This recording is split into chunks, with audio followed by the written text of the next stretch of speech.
Right bulletin లో breaking news చూస్తున్నాం. ముందుగా మూసీ మోడరైజేషన్ కు ప్రాజెక్టుకు ఎంత ఖర్చు అవుతుందో ప్రభుత్వం చెప్పాలని మాజీ మంత్రి హరీష్ రావు డిమాండ్ చేశారు. అసెంబ్లీ సమావేశాల్లో క్వశ్చన్ అవర్ సందర్భంగా ఆయన మాట్లాడారు. ఒకసారి సీఎం 1,00,000 కోట్లని, మరోసారి 1,50,000 కోట్లు అని పలుసార్లు పరస్పర విరుద్ధమైనటువంటి ప్రకటనలు చేస్తున్నారని, అసలు మూసీ సుందరీకరణ మీద ప్రభుత్వం ఎంత ఖర్చు చేయాలనుకుంటుందో స్పష్టం చేయాలని డిమాండ్ చేశారు. పిల్లలకు స్కాలర్షిప్లు ఇవ్వమంటే డబ్బులు లేవు, కోసుకు తింటారా అని అంటున్నారని విమర్శించారు. రిటైర్డ్ ఎంప్లాయీస్ కి బెనిఫిట్స్ ఇవ్వమంటే డబ్బులు లేవు అంటున్నారు. మరి మూసీ సుందరీకరణ మీద మాత్రం 1,00,000 కోట్లు ఎలా ఖర్చు చేస్తారు అని ప్రశ్నించారు.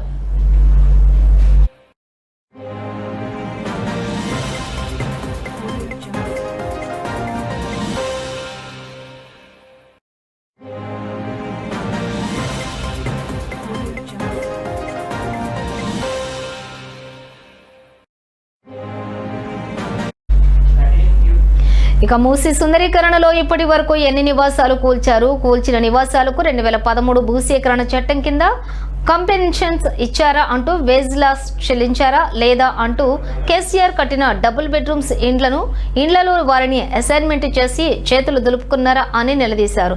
2013 భూసేకరణ చట్టం ప్రకారం ఒక్కో కుటుంబానికి 14.5 లక్షల డబ్బులు ఇవ్వాలి. వాళ్ళ పాత ఇంటికి R&B ఎస్టిమేట్ చేసి ఆ డబ్బులు కూడా చెల్లించాలన్నారు. అలాగే సెలబుల్ రైట్స్ తో కూడా కూడినటువంటి 200 గజాల స్థలం, ఇల్లు ఇవ్వాలన్నారు. ఇవి ఇచ్చారా, ఇవ్వలేదా? ఇవే ఒకవేళ ఇస్తే ఎప్పటిలోగా ఇస్తారు అని కూడా ప్రశ్నించారు. ఈ మూసీ ప్రాజెక్టు సుందరీకరణ మీద రాష్ట్ర ప్రభుత్వం ఎంత ఖర్చు పెట్టాలనుకుంటుంది? ఎందుకంటే ఒకవైపు పిల్లల స్కాలర్షిప్లు ఇవ్వమంటే డబ్బులు లేవు, కోసుక తింటారా అంటున్నారు.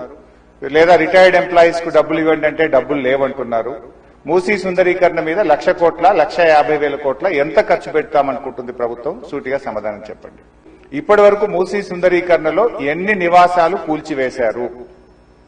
ఆ కూల్చివేసిన నివాసాలకు 2013 భూసేకరణ చట్టం కింద పాత ఇండ్లకు కంపెన్సేషన్ ఇచ్చారా, వేజ్ లాస్ ఇచ్చారా, లేదా సింపుల్ గా కేసీఆర్ గారు కట్టిన డబుల్ బెడ్రూమ్ ఇళ్లలో అసైన్మెంట్ చేసి పంపారా?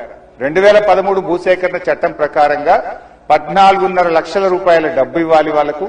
పాత ఇంటికి R&Bతో ఎస్టిమేట్ చేసి డబ్బులు ఇవ్వాలి.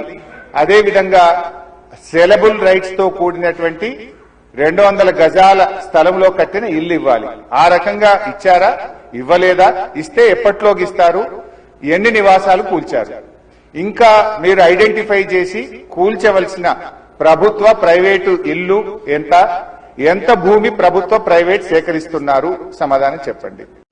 అసలు ఈ మూసీ ప్రాజెక్టు సుందరీకరణ మీద రాష్ట్ర ప్రభుత్వం ఎంత ఖర్చు పెట్టాలనుకుంటుంది? ఎందుకంటే ఒకవైపు పిల్లల స్కాలర్షిప్లు ఇవ్వమంటే డబ్బులు లేవు, కోసుక తింటారా అంటున్నారు. లేదా